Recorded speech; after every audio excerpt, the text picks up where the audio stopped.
First, I would like to inform you about the event organized by Ministry of Foreign Affairs, the briefing on the development of the situation along Cambodian border.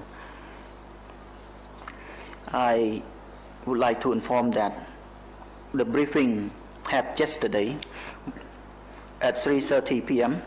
was chaired by His Excellency Deputy Prime Minister Prak Sokhonn, Minister of Foreign Affairs and International Cooperation of Cambodia.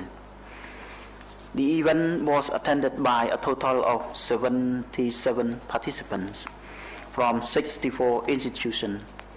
Among them were representatives of foreign diplomatic mission accredited to Cambodia, with resident in Phnom Penh and non-resident.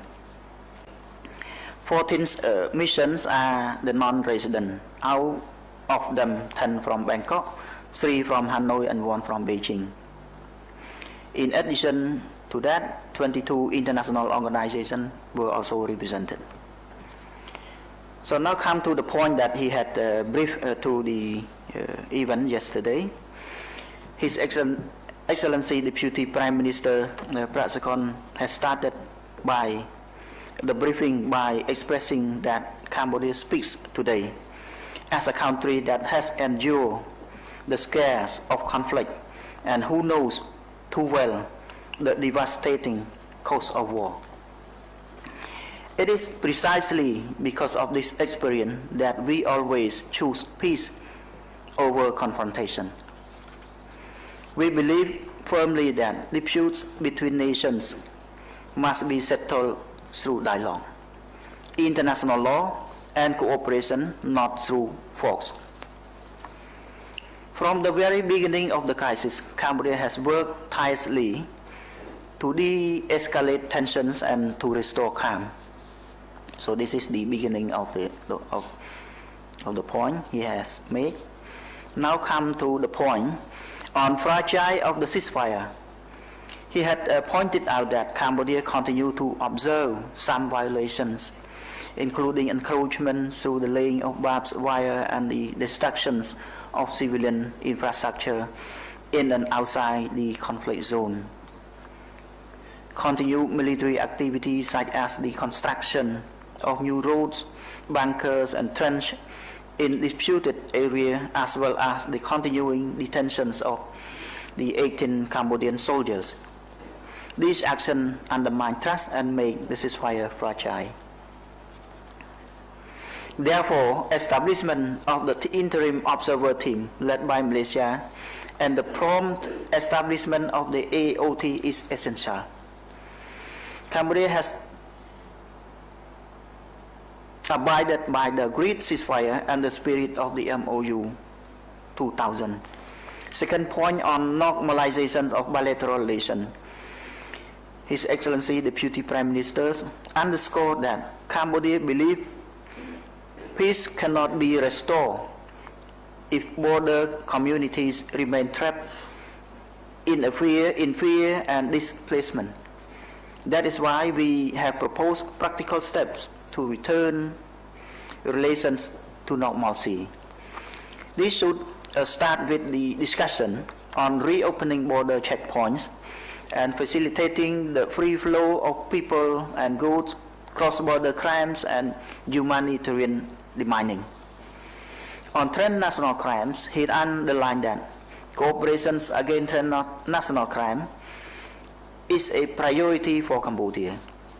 Cambodia and Thailand have had good cooperations in fighting and preventing transnational crimes, including illicit drug and arms smuggling, human trafficking, cross-border smuggling of cultural artifacts, and cyber crimes. Regarding online scam, in July 2022, the Ministry of Posts and Telecommunications of Cambodia signed an MOU with Thai Ministry of Digital Economy and Society to strengthen cooperation to prevent and crack down on transnational technology crimes. Therefore, Cambodia reiterates its firm commitment to jointly address the cross-border crime, including the newly emerging issues on online scam. About humanitarian mine action, His Excellency Deputy Prime Minister Prak Sokhonn also stated that Cambodia categorically rejects all accusations. Recall that minefields in Cambodia territory are remnants of past conflicts from the 1970s to the late 1990s that have not yet been cleared. Cambodia has transformed from a victim of landmines into a contributor to global mine actions.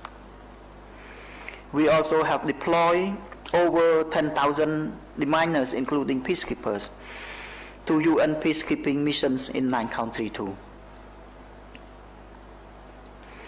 In this regard, Cambodia remains strongly committed to working with partners toward achieving a mine-free Cambodia by 2030. In this respect, he proposed that, as step forward, Cambodia and Thailand explore priority border areas for humanitarian mine clearance, particularly areas where people are living and where clearance would directly serve socio-economic needs, protect civilian life on both sides. Cambodia and Thailand jointly identify priority border area for humanitarian demining, particularly those with resident populations and areas where clearance directly serve socio-economic needs. I don't want to go into detail because this is something concern technical issues. In conclusion of his briefing, His Excellency Deputy Prime Minister underlined that Cambodia's approach to resolving the border disputes is firmly based on international law and historical treaties and agreements long recognized by both Cambodia and Thailand.